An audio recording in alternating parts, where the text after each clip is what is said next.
Hello दोस्तों, welcome back to my new video. सबसे पहले डिस्क्लेमर देना चाहूँगा कि इस वीडियो को प्योरली एजुकेशनल पर्पस के लिए ही रिकॉर्ड कर रहा हूँ मैं। कोई भी बाई या सेल का रिकमेंडेशन इस वीडियो के माध्यम से मैं आप लोगों को नहीं दे रहा हूँ। तो चलिए आज इस वीडियो में कुछ आईटी स्टॉक्स के बारे में बात कर लेते हैं। लगातार तो इनका ख़राब दिन चल ही रहा था, आज फाइनली आईटी स्टॉक्स में हम लोगों को एक अच्छी खासी तेज़ी देखने को मिली है।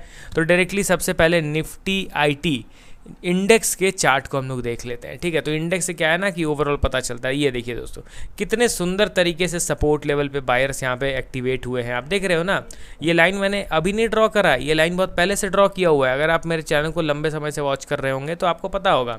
अब आईटी इंडेक्स का ये सपोर्ट लेवल 2022 में बना था, देख रहे हो ना। यहाँ से करेक्शन स्टार्ट हुआ था, यहाँ पे ज़बरदस्त कंसोलिडेट करके इसने न्यू ऑल टाइम हाई का क्रिएशन किया। ऑल टाइम हाई से फिर अगेन करेक्शन स्टार्ट हुआ एंड उसी सपोर्ट लेवल पे दोबारा से बायर्स एग्रेसिव तरीके से उठते हुए दिखाई दे रहे हैं। अब देखिए दोस्तों, यही गोल्डन अपॉर्चुनिटी होता है जब पूरा इंटायर सेक्टर ऊपर जा रहा हो, मतलब कि जो उसका सेक्टर का इंडेक्स है वो इंपॉर्टेंट सपोर्ट पे आ जाए, आपके पसंदीदा स्टॉक्स भी उस समय सपोर्ट पे ट्रेड कर रहे हों। तो ऐसे में इंडेक्स में जब बाइंग होगा ना, तो जो स्टॉक्स ऑलरेडी सपोर्ट पे है ना, उनमें प्रोबेबिलिटी विनिंग का काफ़ी ज़्यादा हो जाता है। अब ये तो पता चल गया कि ओवरऑल आईटी सेक्टर में ही बाइंग हो रहा है, पूरा आईटी इंडेक्स जो है वही अपने इंपॉर्टेंट सपोर्ट लेवल पे आके रुका हुआ था। तो अब हम लोग बढ़ते हैं आईटी स्टॉक्स की ओर, स्पेसिफिकली कुछ स्टॉक्स का एनालिसिस हम लोग कर लेते हैं। ठीक है, तो पहला स्टॉक हमारे लिस्ट में आपके सामने है KPIT टेक्नोलॉजीज़ लिमिटेड। करेंटली देखा जाए तो 808 के लेवल पे ट्रेड कर रहा है 2.83% के तेज़ी के साथ। एंड ये स्टॉक भी ऑल टाइम हाई से अच्छा खासा कूल डाउन हुआ था जब आईटी इंडेक्स में करेक्शन स्टार्ट हुआ। तो ये पर्टिकुलर आईटी स्टॉक जो अभी तक गिर ही नहीं रहा था, इस बार फाइनली इसने गिव अप किया एंड अच्छा खासा करेक्शन देखने को मिला। देखते ही देखते 1865 से गिरता हुआ ये 660 के लेवल पे आ गया। ठीक है, तो करेक्शन तो काफ़ी ज़बरदस्त हुआ। कोविड के बुल रन के बाद से स्टॉक में करेक्शन देखने को मिला ही नहीं था अभी तक। ठीक है, अब यहाँ पे डायरेक्टली इनके टेक्निकल पार्ट को जंप करते हैं, क्योंकि हमें पता है कि कंपनी फंडामेंटली तो स्ट्रांग है ही। एंड यहाँ पे अगर आप KPIT टेक्नोलॉजीज़ के NSE के चार्ट को देखोगे तो आपको क्या दिख रहा है कि आज के दिन डिसेंट बाइंग हुआ है। ओवरऑल वीकली टाइम फ्रेम में, मतलब कि 2 दिन में ओवरऑल 4.8% का तेज़ी देखने को मिला है। बट मेरा नज़रिया, मेरा point of view, comment, totally चीज़ें सेम ही रहने वाली है। एंड अब इस वीडियो में आगे अब मैं नहीं बताऊंगा KPIT के रिगार्डिंग मेरा क्या पॉइंट ऑफ व्यू है। आप मेरे वीडियो को देखते हो, कल भी मैंने KPIT को कवर किया था, 2-3 दिन पहले भी मैंने कवर किया था। अनेकों वीडियो इस स्टॉक के रिगार्डिंग मिल जाएंगे, तो वो वीडियो को देखने के बाद आप बताओ कि अभी का मेरा क्या पॉइंट ऑफ व्यू है, क्या मुझे लगता है कि मैं करने वाला हूँ स्टॉक में। आप कमेंट करके बताइए। ठीक है, तब मुझे पता चलेगा कि हाँ भाई, आप लोग भी थोड़ा सा सीरियसली वीडियो को वॉच कर रहे हो।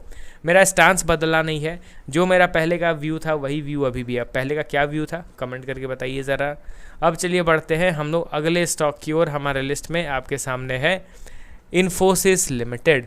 इसमें भी आफ्टर अ लॉन्ग टाइम एक डिसेंट बाइंग हुआ। अब इसका मैं क्या ही फंडामेंटल एनालिसिस करूँ, आपको तो पता ही है इंडिया की one of the largest IT sector की कंपनी है ये। 1267 के लेवल पे इसने क्लोजिंग दे दिया 5.3% की तेज़ी के साथ। एंड चलिए अब इसके टेक्निकल पार्ट को कवर करते हैं। हालांकि फंडामेंटल वाइज भी देखोगे तो ये बहुत ही ज़्यादा अंडर वैल्यूड के कैटेगरी में आता है। एंड शेयर होल्डिंग में भी देखा जाए तो बड़े प्लेयर्स का एग्रेसिवली इन्वेस्टमेंट बढ़ रहा है। इन्फोसिस तो अपने सपोर्ट को तोड़ चुका था, नीचे गिर के अपने अगले सपोर्ट लेवल पे जा रहा था। बट ये अनफॉर्चुनेटली अचानक से जो बाइंग स्टार्ट हुआ ना, तो उसके चलते ये स्टॉक भी नीचे गिरने लग गया।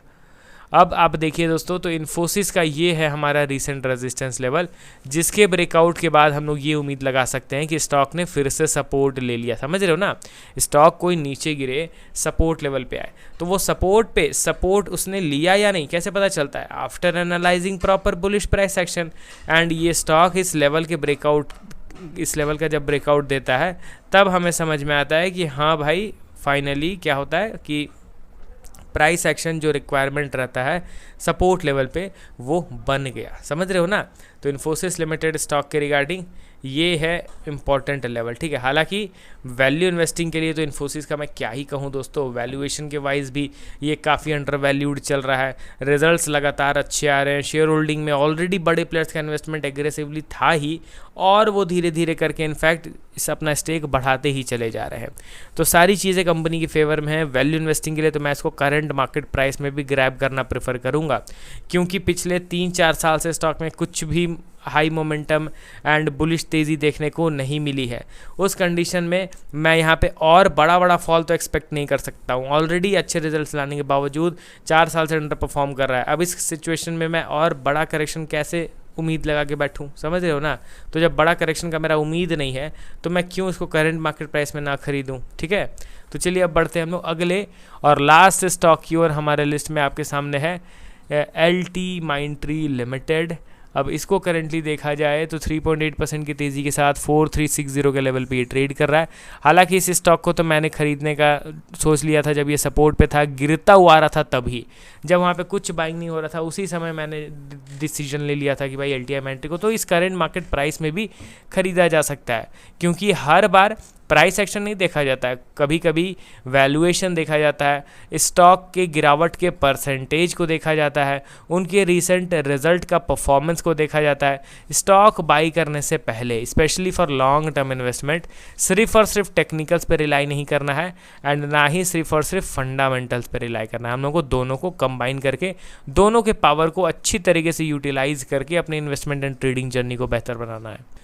अब यहाँ पे LTMindtree के चार्ट को मैं ओपन करता हूँ एंड आप यहाँ पे देखिए तो देखिए Nifty IT index support level पे था एंड उसी के साथ ये पर्टिकुलर स्टॉक भी सपोर्ट लेवल पे ही था। आप देख रहे हो ना, ये सपोर्ट टूटा नहीं था। इन्फोसिस का तो चलिए ब्रेकडाउन हो गया था, बट इस स्टॉक का ब्रेकडाउन नहीं हुआ था एंड यहाँ पे अगेन इस स्टॉक जो है सपोर्ट पे सपोर्ट लेता हुआ दिखाई दे रहा है।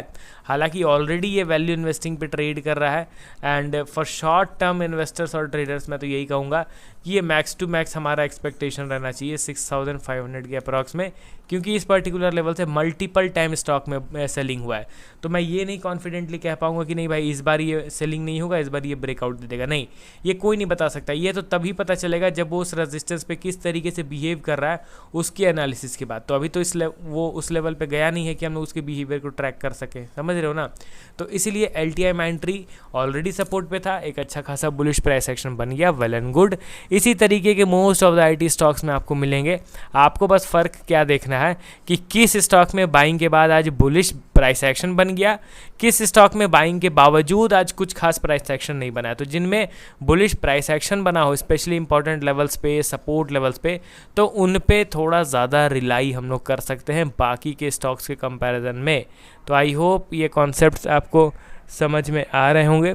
तो चलिए अब कल मिलता हूँ अगेन कुछ अन्य स्टॉक्स को ऐड करके। एंड देखिए दोस्तों, ये जितने भी टेक्निकल एनालिसिस है ना वो मैं खुद करता हूँ, ज़रूरी नहीं कि सेम उसी तरीके का एनालिसिस आप भी करो। आपका पॉइंट ऑफ व्यू चेंज हो सकता है, आपका नज़रिया अलग हो सकता है स्टॉक्स को देखने का। तो अपना पॉइंट ऑफ व्यू कमेंट ज़रूर करते रहिएगा, ठीक है। मिलता हूँ नेक्स्ट वीडियो के साथ कल। Okay then, bye bye.